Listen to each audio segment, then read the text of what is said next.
Members of Donald Trump's economic team are pushing for a total reorganization of the international financial system. The so-called Mar-a-Lago Accord, named after the president's resort in Florida, aims to tilt the international economy in favour of the United States. As part of the scheme, the White House would reclassify trading partners into friends and enemies and deliberately devalue the US dollar. This is Mar-a-Lago, the Florida resort where Donald Trump spends many weekends, often with high-profile guests and senior administration officials, now lending its name to a bold and potentially destabilizing economic plan. The plan aims to devalue the US dollar, a symbol of American financial might. But, according to Donald Trump's economic team, the dollar is too strong. Too many countries want to hold dollars in reserve. And that, according to the White House team, creates a lot of problems. A strong dollar makes imports cheaper for U.S. customers and makes U.S. exports more expensive. The White House sees that as hurting U.S. manufacturing, hollowing out the working class and making the country more dependent on others, rather than making things at home in the USA. Then there's the U.S. national debt, well over $30 trillion. The annual interest payments are more than the military budget. China and other countries sell a lot more goods in the U.S. than they import. Then they invest in U.S. debt, driving up the dollar even more. So how do Trump's economists want to fix this? With what's being called the Mar-a-Lago Accord. A framework's been suggested by Trump's Treasury Secretary Scott Bessent and the head of Trump's Economic Advisory Council.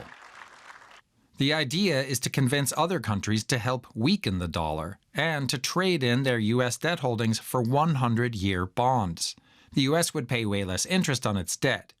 This isn't something most countries would see as being in their self-interest. So how do you convince other countries to act against their financial interests? Bessent has suggested dividing countries into 3 categories: green for friendly nations, red for unfriendly ones, and yellow for those in the middle. Green countries would receive military protection and tariff relief.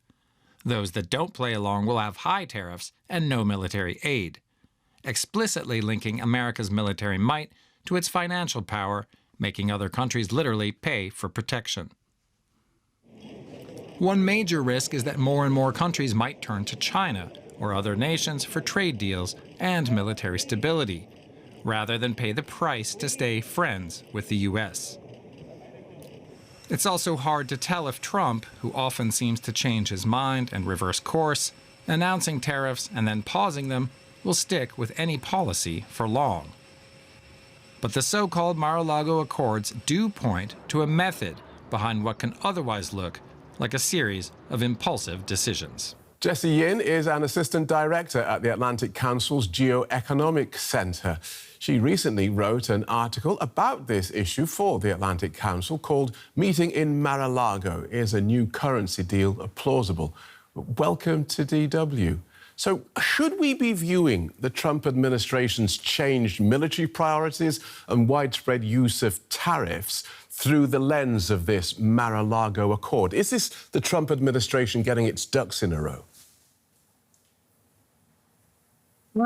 That's certainly one way to look at it, and it's really a debate in DC right now about whether these tactics will be feasible in trying to get a weaker US dollar. So the Mar-a-Lago Accord is also a play on the Plaza Accord from 1985, where West Germany, France, Japan, the United Kingdom, and the US came together to intentionally devalue the US dollar. And how did that work out? So these countries did come to a currency agreement to devalue the US dollar, especially against the Japanese yen. Something that we at the GeoEconomics Center kind of identified in our article is that the countries that signed on to this agreement and that held these large trade deficits with the US have very different incentives in 1985 than the countries that currently hold large trade deficits with the US, like China, Mexico, and Vietnam. In 1985, the US was providing the security guarantee for these countries. Meanwhile, countries like China, Mexico, and Vietnam don't have the same incentives to sign on to a currency agreement. And that's where some of Trump's advisors have come in with this idea of tariffs as a way to bring countries to the negotiation table.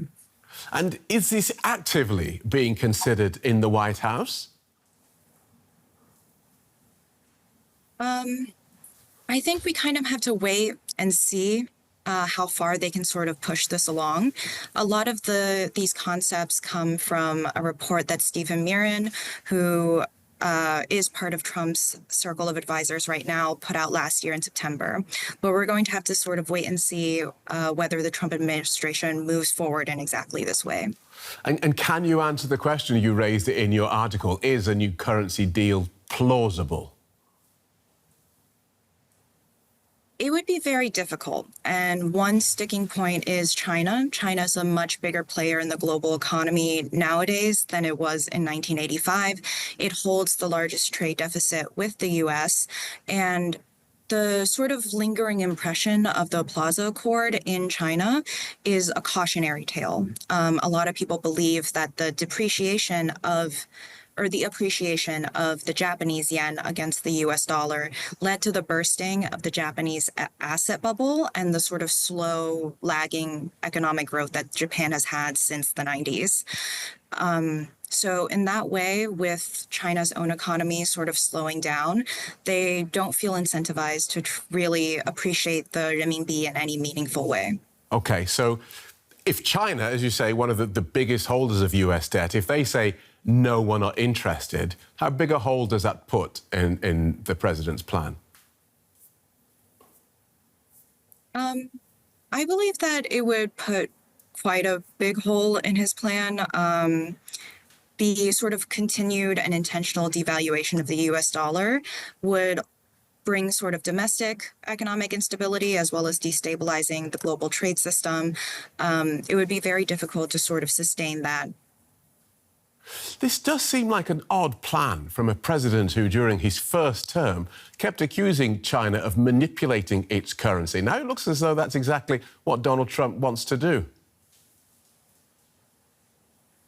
It's hard to say whether this will actually get pushed through, but the idea around a strong dollar versus a weak dollar, a lot of it does come down to these trade deficits, but President Trump has also said that he doesn't want to give up the dominance of the dollar within reserves. So there are a few different crossroads of purposes here. So if this Mar-a-Lago Accord happens, how does it affect countries whose currencies are tied to the dollar? And as we've mentioned, those who've bought American debt. Do they just bystanders to this?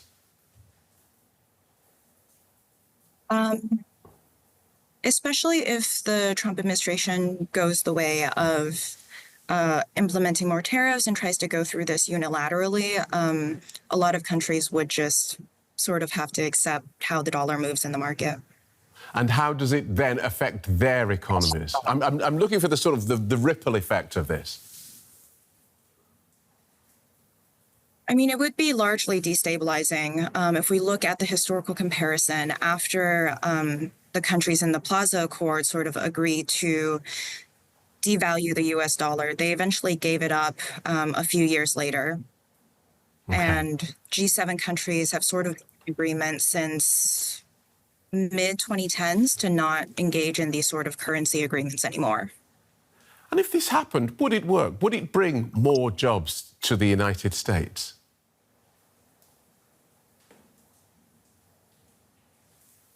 Global trading system and supply chains are a lot more intertangled now than they were.